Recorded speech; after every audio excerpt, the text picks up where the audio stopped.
this is the Narinak with another episode thoughts for Utano Prince-sama, Maji Love Revolutions, and this is for episode 8, which is the final cross-unit episode, and this one features the cross-unit that is made of Masato and Tokiya. And honestly, I kind of came into this episode with mixed feelings a bit because I do like the two characters and everything, but and I was really looking forward to whatever song they would have because I really like their voices.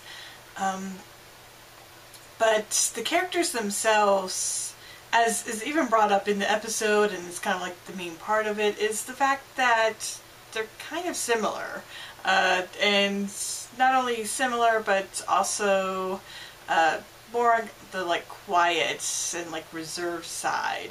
So I wasn't exactly sure how they're gonna pull off an episode with them and still make sure that it doesn't get too quiet or keep things or the momentum going. But I think they did an actual really good job of doing just that.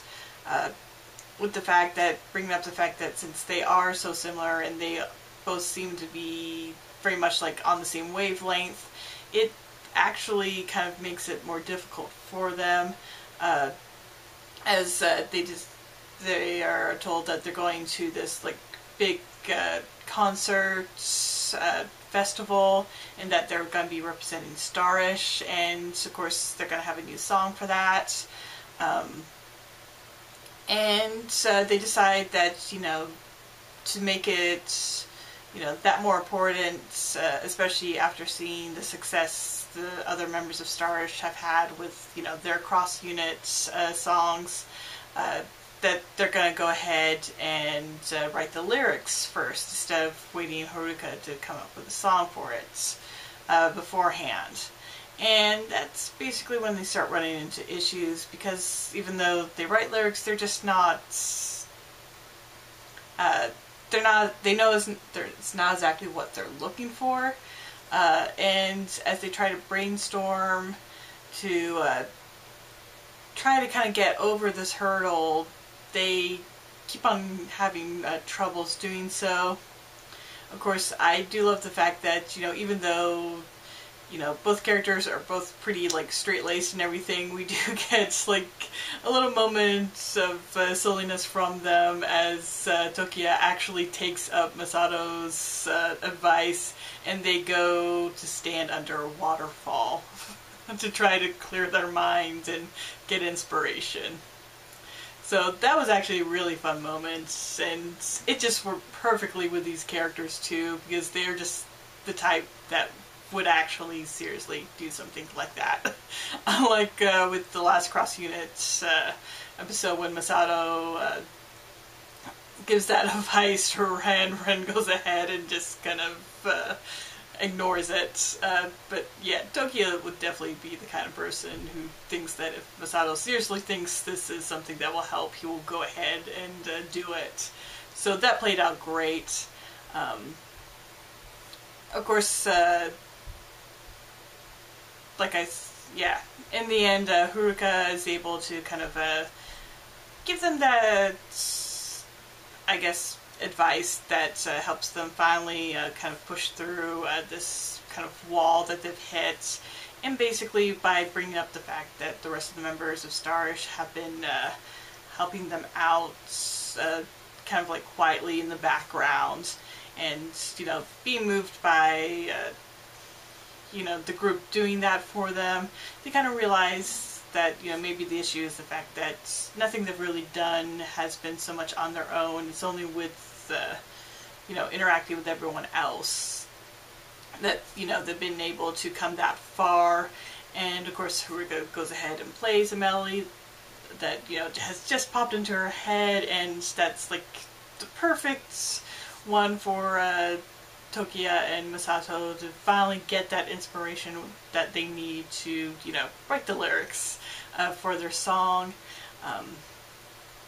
And that basically kind of wraps up the episode, because, with a lot of these episodes, I find in this season, they do have like the performance of the song at the very end, and that's what they close the episode on, and it's really no different with this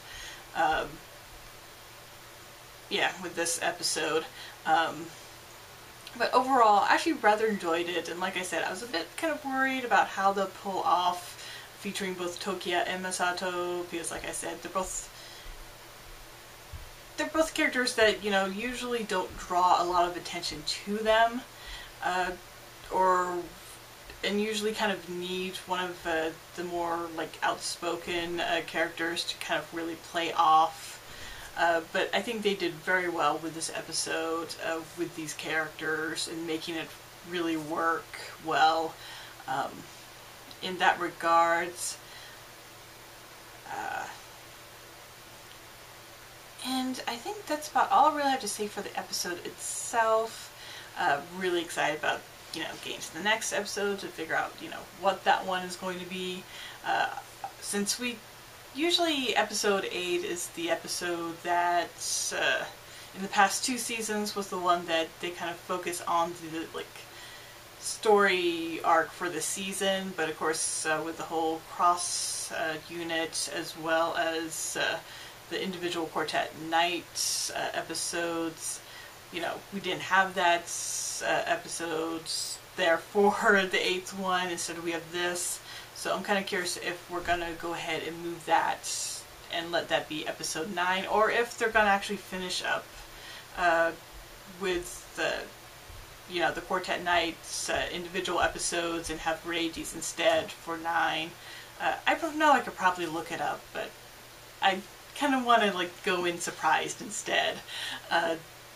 As you know, I haven't really bothered to do that so much for everyone else's.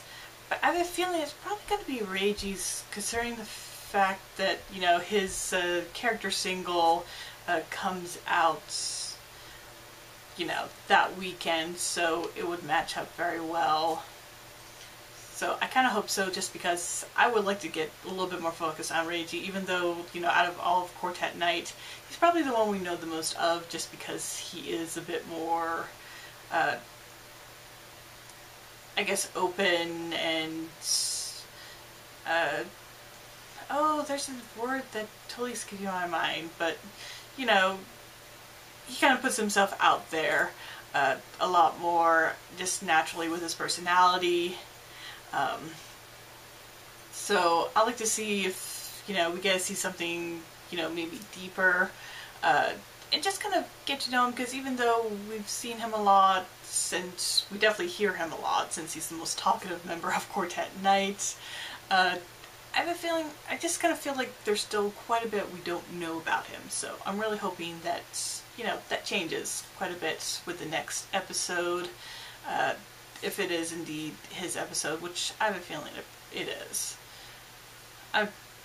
Maybe not, but I want to believe.